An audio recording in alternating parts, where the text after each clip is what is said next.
Assalamualaikum warahmatullahi wabarakatuh. Baik, pada kesempatan kali ini saya akan menjelaskan materi tentang pengembangan bahan ajar.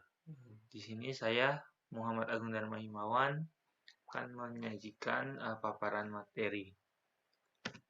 Yang pertama ialah pengertian bahan ajar.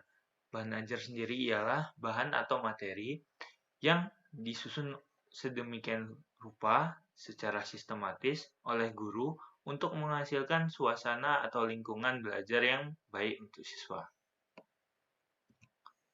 Selanjutnya ialah karakteristik bahan ajar.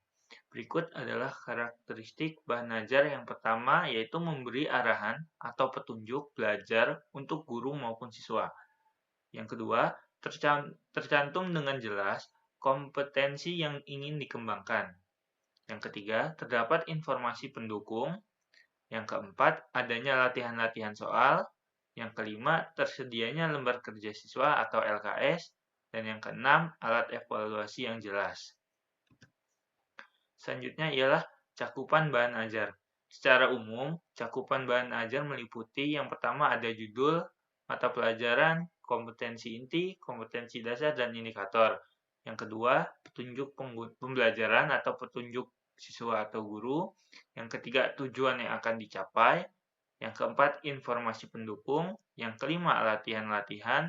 Yang keenam, petunjuk kerja. Dan yang ketujuh, penilaian.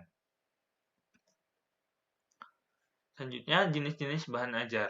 Secara umum, bahan ajar itu terdiri dari dua, yaitu bahan ajar cetak dan bahan ajar non-cetak. Nah, untuk bahan ajar cetak sendiri, itu bisa berupa handout, buku, modul, lembar kerja, siswa atau LKS, brosur, leaflet, wall chat, atau foto dan gambar. Sedangkan untuk bahan ajar non-cetak dibagi menjadi tiga, yaitu visual, audio, maupun audiovisual. Nah, contoh untuk visual sendiri yaitu berupa gambar, foto, ataupun peta, dan lain sebagainya. Untuk audio, radio, CD, audio, dan kaset rekaman. Selanjutnya untuk audio visual ada contohnya yaitu film atau video. Selanjutnya fungsi bahan ajar. Fungsi bahan ajar ada dua, yaitu bagi guru dan bagi siswa. Bagi guru, bahan ajar berguna untuk menghemat waktu. Menghemat waktu di sini maksudnya ialah ketika ada bahan ajar, siswa dapat mempelajari bahan ajar tersebut sebelum pembelajaran berlangsung dengan guru. Jadi, siswa belajar bisa menghemat waktu, belajar sendiri, nanti di sekolah tinggal membahas materi-materi atau permasalahan yang mungkin siswa belum mengerti. Jadi, bahan ajar ini sangat menghemat waktu guru. Yang kedua, mengubah peran guru atau pengajar menjadi fasilitator. Nah, sebelumnya jika pembelajarannya itu konvensional, pusat pembelajaran itu berada pada guru. Sedangkan dengan adanya bahan ajar ini, sekarang siswa menjadi lebih aktif, di mana sumber belajar itu tidak hanya dari guru saja. Yang ketiga, mengubah pembelajaran menjadi lebih efektif serta menjadi alat evaluasi. Ya, karena ada bahan belajar, guru waktunya dipersingkat, maka guru bisa menggunakan waktu sisanya untuk mengkondisikan kelas atau mengkondisikan pembelajaran, sehingga pembelajaran itu menjadi lebih efektif. Selain itu juga, bahan ajar menjadi alat evaluasi karena dalam bahan ajar tersebut terdapat soal-soal yang dapat mengukur kemampuan siswa dan bisa digunakan sebagai bahan evaluasi guru. Nah, untuk siswanya sendiri, bahan ajar dapat digunakan tanpa harus didampingi guru. Nah, jadi siswa itu bisa mempelajari bahan ajar itu sendiri. Yang kedua, bahan ajar itu fleksibel. Bisa belajar di mana saja, bisa belajar kapan saja. Nah, selanjutnya yang ketiga, bahan ajar itu bisa disesuaikan dengan kecepatan belajar siswa itu sendiri. Dan yang keempat, ialah mandiri. Mandiri di sini dalam arti siswa itu dapat mempelajari materi itu secara mandiri, yaitu bisa berupa melalui Google atau melalui tambahan sumber belajar lainnya untuk membantu menyelesaikan bahan ajar tersebut. Oke, selanjutnya ialah tujuan pengembangan bahan ajar. Nah, di sini ada beberapa tujuan nih. Yang pertama ialah menyediakan bahan ajar yang sesuai dengan tuntunan kurikulum dengan tujuan kebutuhan siswa. Ya, bahan ajar itu juga perlu dipertimbangkan isinya. Isinya itu harus memuat kurikulum yang sesuai dengan kondisi sekolah, dan sesuai dengan kondisi siswa tersebut atau karakteristik siswa yang ada di sekolah tersebut. Yang kedua ialah membantu siswa memperoleh alternatif bahan ajar. Yang ketiga, memudahkan guru dalam melaksanakan pembelajaran sekaligus sebagai pedoman dalam mengarahkan aktivitasnya dalam proses pembelajarannya.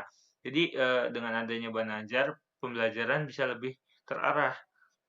Yang keempat, sebagai alat ukur atau evaluasi dalam proses pembelajaran sehingga kemampuan dan pemahaman siswa dapat diketahui. Selanjutnya, prinsip pengembangan bahan ajar. Yang pertama ialah mulailah dari hal yang mudah untuk memahami hal yang sulit.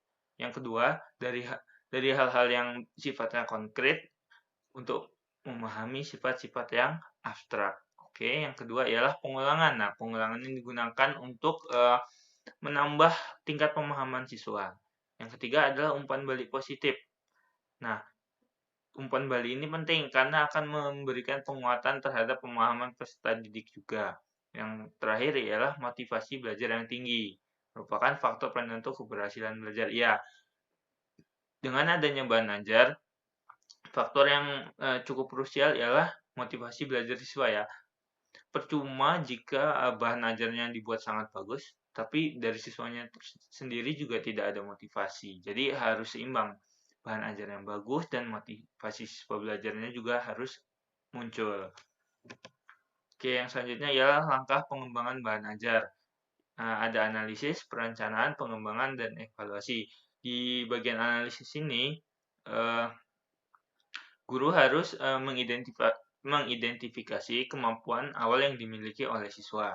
Selanjutnya, di bagian perancangan ini, guru harus membuat tujuan pembelajaran, pengembangan peta konsep materi, dan pengembangan proses pembelajarannya.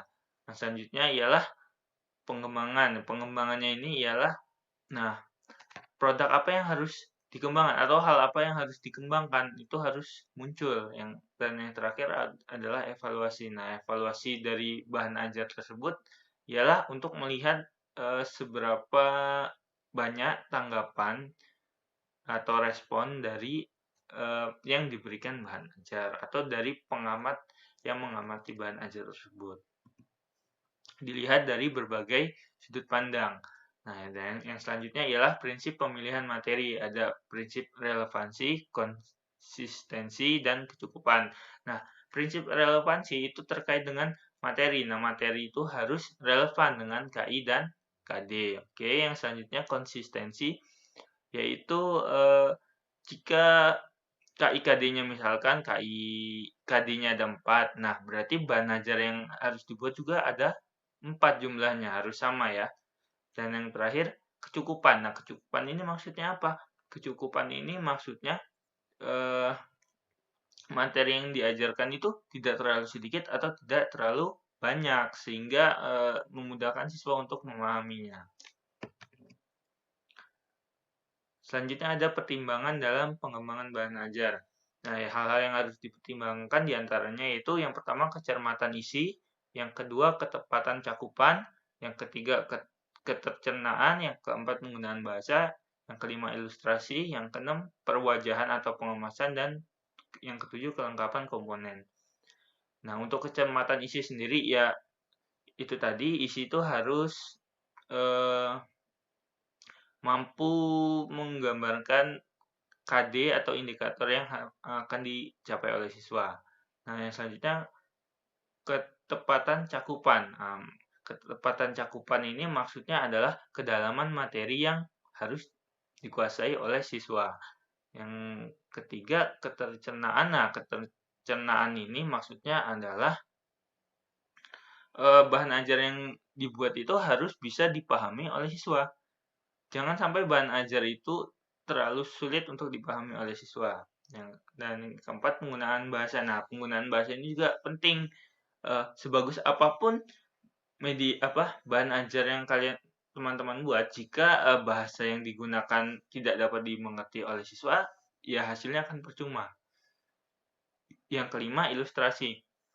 Selain itu, kita juga dapat menggunakan ilustrasi bisa berupa tabel, gambar, atau lain sebagainya.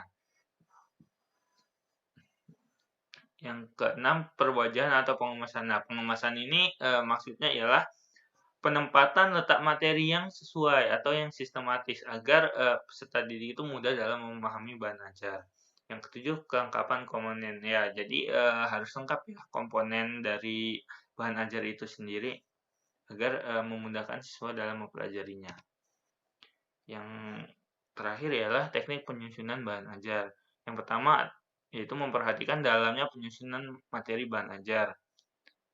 Yang kedua, bahan ajar interaktif biasanya disajikan dalam bentuk CD atau compact disc. Yang ketiga, menurunkan judul atau dari KD atau materi pokok sesuai dengan besar kecilnya materi. Yang keempat, menuliskan petunjuk pembelajarannya. Yang kelima, menjelaskan informasi pendukung secara jelas, padat, dan menarik dalam bentuk tertulis maupun gambar diam atau bergerak. Yang keenam, menuliskan tugas-tugas dalam program interaktif. Yang ketujuh, melakukan penilaian terhadap hasil karya dari tugas yang diberikan. Dan yang ke-8, menggunakan berbagai sumber belajar yang dapat memperkaya diri atau memperkaya materi bahan ajar tersebut. Oke, sekian materi yang dapat saya sampaikan. Jika ada kesalahan, saya mohon maaf yang sebesar-besarnya. Saya akhiri. Wassalamualaikum warahmatullahi wabarakatuh.